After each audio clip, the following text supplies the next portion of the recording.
নমস্কার, দেখছেন talk to Bangla. আমি অভিষেক রয়েছে আপনাদের সাথে। এই মুহূর্তে যে খবর নিয়ে উপস্থিত হয়েছি, নরেন্দ্র মোদী তার সভা থেকে অলরেডি উঠে গেল যে স্লোগান, সেটা তো পুরোপুরি ভাইরাল হয়ে গেল। তার কারণ, তার সভা থেকে বিজেপি সরকার সরিয়ে দেওয়ার কথা বলছে ক্রাউড, এরকম একটা প্রেক্ষিত তৈরি হলো। নরেন্দ্র মোদী এখন স্লোগান দিচ্ছেন, পাল্টানো দরকার। মানুষ কি বলছেন? বিজেপি সরকার।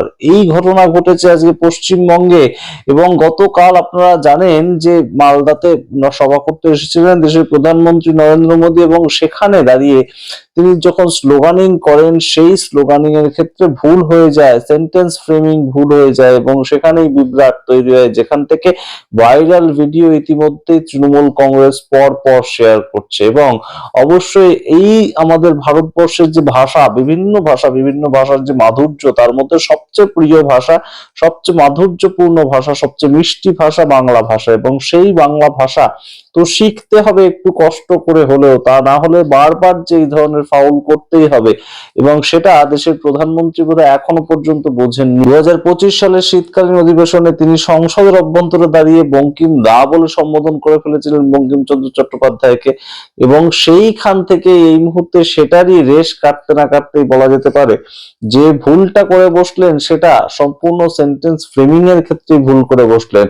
তিনি কোথাও গিয়ে ঠিকই বলেছিলেন, কিন্তু মানুষ তো বুঝতে পারলো না। মানুষ তার যে একদম ছন্দ, তার যে লয়, সেটার সঙ্গে তাল মিলিয়ে বলে দিল পাল্টানো দরকার বিজেপি সরকার, অর্থাৎ কেন্দ্রের বিজেপি সরকার, তাকে সম্পূর্ণ বদলে দেওয়ার কথা বলছেন মানুষ। আপনাদের দেখাবো পুরোটা ছোট্ট ছোট্ট ক্লিপিং, তৃণমূল কংগ্রেস কি শেয়ার করেছে সমস্তটাই বলবো। এবং তার আগে খুব গুরুত্বপূর্ণ যে জায়গাটা, এই মুহূর্তে কিন্তু অলরেডি নরেন্দ্র মোদী অলরেডি আসা শুরু করে দিয়েছেন পশ্চিমবঙ্গে। অলরেডি আপনাদের দেখিয়েছিলাম অমিত শাহ গত বছরের শেষ 3টে দিন কাটিয়ে গিয়েছেন এবং পর পর মিটিং করছেন। এই মুহূর্তে কিন্তু নরেন্দ্র মোদী একদম 2026-এর যে দামামা, সেটা কিন্তু মালদার থেকে বাজিয়ে দিলেন বলাই যায়। এবং 2026 এপ্রিল মাসে ভোট, আপনারা জানেন। তো সেই ক্ষেত্রে ভারতীয় জনতা পার্টি নতুন ভাবে তাদের রাজ্য কমিটি তৈরি করেছে, জেলা কমিটি তৈরি করছে, এবং সেই জায়গা থেকে বিভিন্ন মানুষজনকে বিভিন্ন পজিশন দিচ্ছে।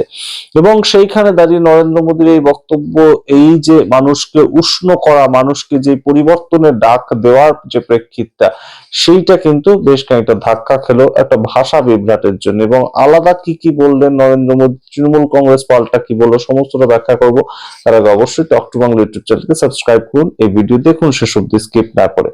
আপনারা জানেন এই মুহূর্তে ভাষা নিয়ে বেশ খানিকটা সমস্যায় পড়তে হয় বই কি।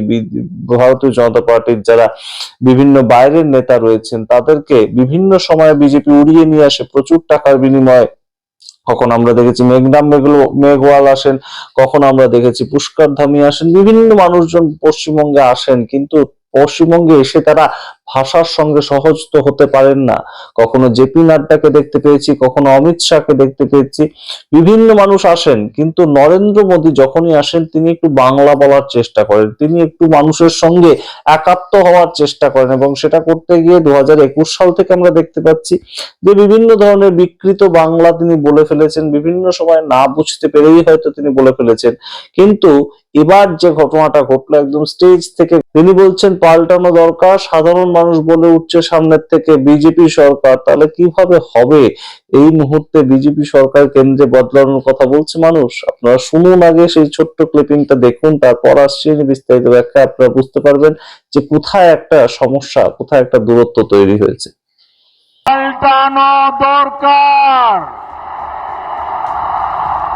পাল্টানো দরকার,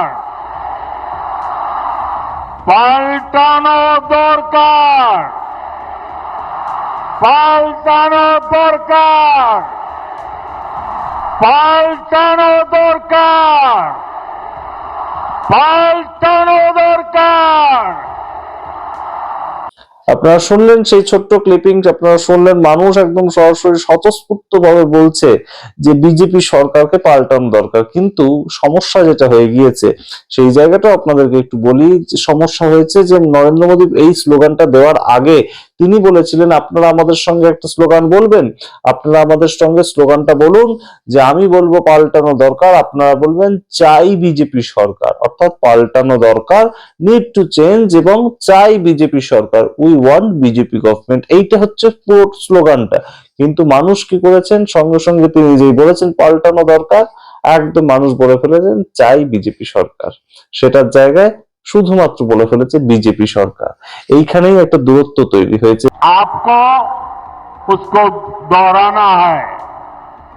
मैं कहूंगा पाल्टानो दरकार, आप कहेंगे चाई बीजेपी सरकार। এবং এই যে চাই কথাটা না দেওয়ার ফলে নরেন্দ্র মোদী নিজেও হয়তো বুঝতে পারেননি যে তিনি কি বলতে গিয়ে কি স্লোগান তুলিয়ে ফেলেছেন মানুষকে দিয়ে। যদি বাঙালি হতেন, কোন বাঙালি নেতা পাশ থেকে বলতে পারতেন, তাদের সেই সুযোগ থাকতো, তাহলে হয়তো এই ভুলটা এতটা বড়ভাবে দেখা দিত না। কিন্তু তৃণমূল কংগ্রেস তো অবশ্যই এটা নিয়ে প্রশ্ন করতে শুরু করে দিয়েছে। আপনাদেরকে আরো জানাই, এই মুহূর্তে অবশ্যই খুব গুরুত্বপূর্ণ জায়গাটা যেটা নরেন্দ্র মোদী ইন্ডিকেট করেছেন পশ্চিমবঙ্গের ক্ষেত্রে, একই প্যাটার্ন, কোনো প্যাটার্নের কোনো অন্য ধরন নেই। বিহারের ক্ষেত্রে, ঝাড়খণ্ডের ক্ষেত্রে, দিল্লির ক্ষেত্রে ভারতীয় জনতা পার্টি যে প্যাটার্নটা ফলো করেছে সেটা হচ্ছে অনুপ্রবেশকারীর জুজু দেখিয়ে বিভিন্ন সময় বিভিন্ন রাজ্যে তারা ভোট লড়াই করেছে। পশ্চিমবঙ্গের ক্ষেত্রেও সেটা করবে আমরা জানতাম।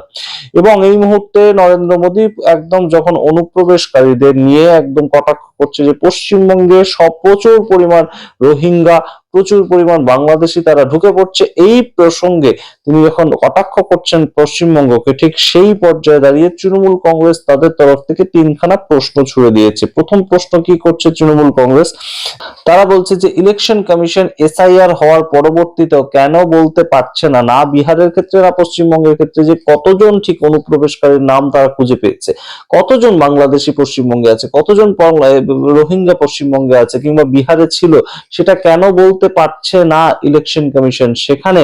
তো ইলেকশন কমিশন অলরেডি তাদের আধিকারিকদের দিয়ে এসআইআর করিয়েছে, তারা কেন বলা যাচ্ছে না অনুপ্রবেশকারী যদি আদপে থেকেই থাকে তাহলে ইলেকশন কমিশন বলুক কতজন রয়েছে।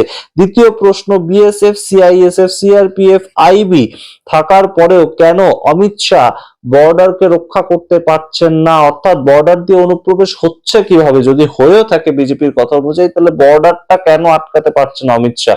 অমিত শাহের হাতে তো সমস্ত ধরনের মেশিনারি রয়েছে, সিআইএসএফ থেকে, আইবি থেকে, একদম বিএসএফ থেকে এবং সিআরপিএফ, প্রত্যেকটা মেশিনারি তো তার হাতে রয়েছে, তাহলে কেন বর্ডার দিয়ে অনুপ্রবেশ এখনো পর্যন্ত ঢুকছে। এবং অনুপ্রবেশের সঙ্গেও আরেকটা কোশ্চেন তৃণমূল কংগ্রেস খুব ভালোভাবে অ্যাড্রেস করেছে, সেটা মুখ্যমন্ত্রী মমতা বন্দ্যোপাধ্যায় কয়েকদিন আগে স্টেজ থেকে একদম বক্তব্যটা রেখেছিলেন। তিনি বলেছিলেন যে অমিত শাহ তিনি যদি এতটাই সিকিউর করতে পারেন সমস্ত জায়গাটা, এবং তিনি যদি বলেন যে পশ্চিমবঙ্গ ছাড়া আর কোথাও কোনো ধরনের অনুপ্রবেশকারী নেই, এবং পশ্চিমবঙ্গের সরকার এইভাবে একদম সুরক্ষিত রেখেছে পশ্চিমবঙ্গে অনুপ্রবেশকারীদের, সেই ক্ষেত্রে কাশ্মীরে কিংবা কয়েকদিন আগে দিল্লিতে এই ধরনের জঙ্গি হামলা হলো কিভাবে। অর্থাৎ একদম তৃণমূল কংগ্রেস সরকার মনে করিয়ে দিয়েছে যে পেহেলগাঁও এবং দিল্লির জামা মসজিদে যে একটা হামলা হলো, সেই যে হামলা, আতঙ্কবাদী হামলা, এবং সেই দিল্লির জামা মসজিদের আতঙ্কবাদী হামলার যে সূত্র, সেটা পাওয়া গিয়েছে ডবল ইঞ্জিন সরকার দ্বারা পরিচালিত হরিয়ানাতে, এবং সেই হরিয়ানাতে বসে ছক কষা হয়েছিল, বিভিন্ন কাজকর্ম করা হয়েছিল, সেটা সূত্র পাওয়া গেছে। তাহলে সেখানকার পুলিশ জানতে পারলো না কেন? এবং ডবল ইঞ্জিন স্টেটকে যেমন তৃণমূল কংগ্রেস এই ক্ষেত্রে কটাক্ষ করেছে, ঠিক তেমন ভাবেই এই মুহূর্তে অমিত শাহকে কটাক্ষ করেছে, ভারতীয় জনতা পার্টির সরকারকে কটাক্ষ করেছে। আর সেই দিনেই দাঁড়িয়ে একদম সরাসরি নরেন্দ্র মোদীর সভা থেকে মানুষ যে স্লোগান তুলেছে সেটা খুব গুরুত্বপূর্ণভাবে একদম বুমেরাঙের মতন কাজ করেছে। নরেন্দ্র মোদী বলছেন পাল্টানো দরকার, মানুষ বলছেন বিজেপি সরকার। এখন সেটা মিসআন্ডারস্ট্যান্ডিং হোক কিংবা বাংলা ভাষার যে ফাঁক ফকর গুলো নরেন্দ্র মোদী ধরতে পারছেন না এখনো, সেই জায়গাটার জন্যই হোক, কিন্তু যেটা প্রেক্ষিত তৈরি হলো, নরেন্দ্র মোদীর বছরের প্রথম সভা পশ্চিমবঙ্গে এসে, এবং সেখানেই বেশ খানিকটা একটা হাসির পাত্র তৈরি হলো। এবং তৃণমূল কংগ্রেস কিন্তু এটাকে বড় সড়ো একটা প্রসঙ্গ করবে যে বাঙালিদের জন্য নয় এই পার্টি, বাঙালিদের জন্য ভারতীয় জনতা পার্টি নয়, এবং সেটাই তারা প্রমাণ করার জন্য, একদম বাংলা ও বাঙালির পার্টি হিসাবে নিজেদেরকে প্রমাণ দেওয়ার জন্য এই যে ছোট ছোট ক্লিপিং গুলো সেগুলো কিন্তু ব্যবহার করছে। আপনারা তো সম্পূর্ণ বিষয়টা আমাদের চ্যানেলে দেখলেন যে নরেন্দ্র মোদী বলেছিলেন যে পাল্টানো দরকার, চাই বিজেপি সরকার, এইটা ছিল তার মূল স্লোগান। কিন্তু আদপে তো তৃণমূল কংগ্রেস যখন রাজনীতি করছে তারা তো ছোট ছোট করে ক্লিপিং কেটেই দেখাবে। তারা তো দেখিয়েছে ওই জন্যই যে পাল্টানো দরকার, ক্রাউড বলছে বিজেপি সরকার, তো সেই জায়গাগুলো উঠে আসছে এই মুহূর্তে।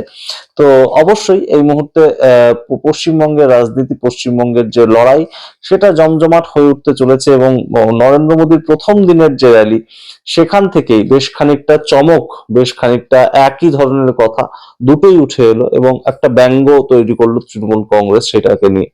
আপনাদের সামনে রাখলাম পুরোটা, আপনারা অবশ্যই আপনাদের মতামত কমেন্ট বক্সে কমেন্ট করুন। তবে অনুপ্রবেশ নিয়ে যে তাসটা বারংবার খেলছে ভারতীয় জনতা পার্টি, সেটা পশ্চিমবঙ্গের ক্ষেত্রে আর কতটা কার্যকর হবে? আপনার মতামত কমেন্ট বক্সে কমেন্ট করুন। দেখতে থাকুন টক টু বাংলা, অবশ্যই talk to Bangla YouTube channel subscribe করে দিন।